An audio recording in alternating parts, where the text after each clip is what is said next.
dito mga adventure ay niyaya kami di Parikadjo na mamana dun sa mga pasig-pasig na area sa amin. Kasama ko nga pala dito si Paring Balong at Kuya Elmo mga adventure. So tara samahan nyo kami patungo sa bangka. At dito mga adventure ay kumuha muna ako ng habonoy. Habonoy nga pala ang tawag niyan dito sa amin panglilinis sa goggles mga adventure. At bago niyan mga adventure nung papunta na ako sa bangka ay tinawag ako ng mga batang ito. Ayan no. At dyan pala mga adventure kaya pala tinawag nila ako kasi magpapatulong sila sa pagkuha ng gagamba. Ayan no, sa malaking gagamba. Hindi kasi nila abot mga adventure kaya tinawag nila ako. At ayan mga adventure tinalon ko nga lang para makuha mga adventure. At ayun nahulog pa. Buti na lang nakita. At ayan nakuha na nila. So pumunta na agad ako dyan sa bangka mga adventure at para makapagsimula na kaming sisid. At ayan binaba na nga namin mga adventure. At siyempre mga adventure napakabigat niya.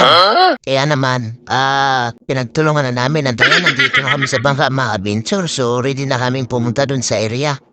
At ayan mga adventure pumunta na kami. So medyo maalon mga adventure.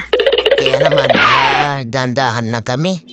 At ayan, nandito na kami sa area mga adventure. Sila nag-dive na. At syempre ako, nagano muna ng mga gamit. At syempre, tara, samahan nyo kami. Sana makarami. At unang sisid natin ay bato gagada natin nakita. Kaso nga lang, hindi natin napuruhan mga adventure. Ayan o, sa kanyang pagpukumiglas nakabunot sa sayang. At dito mga adventure nakakita ko ng isang talagbago. So, pinaan ako na agad mga adventure.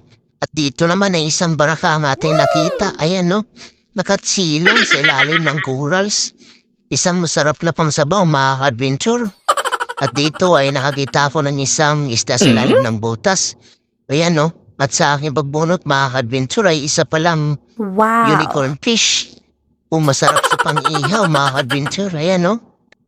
At siyempre, umanap pa tayo ulit ng iba. At dito ay isang malaking lapu-lapu mga adventure at muntik pang makawala. Ayan no, the place lang yung tama. Buti na lang napuruan natin si sentido. At kaya naman pagkatapos dyan, sumisid ulit ako baka may kasamahan pa. At dito ay may nakita ko sa ilalim ng bato. Ayan no, pinaan ako kagad kasi malaki mga adventure. Sa ring grouper. At kakambal niya mga adventure. Ayan no, sud na ang ating pamilya mga adventure. At dito ay nakauwi na kami mga adventure kasi mahalin yung dagat. At ayan, tinignan ko yung puha ni Kuya Elmo. Ayun no, nakukuha siya ng pusit at may mga lipti at mga sari-saring isda mga adventure. At dito ay tinignan ko rin yan paring PG. At ayan, nakahuli siya ng isang malaking hapaha. Pumatang pusa kung tawagin dito sa amin mga adventure. At ayan mga adventure dumiretso na kami pauwi. Kaya naman maraming salamat sa inyong walang sawang suporta at panonood. Ingat kayo lagi. God bless!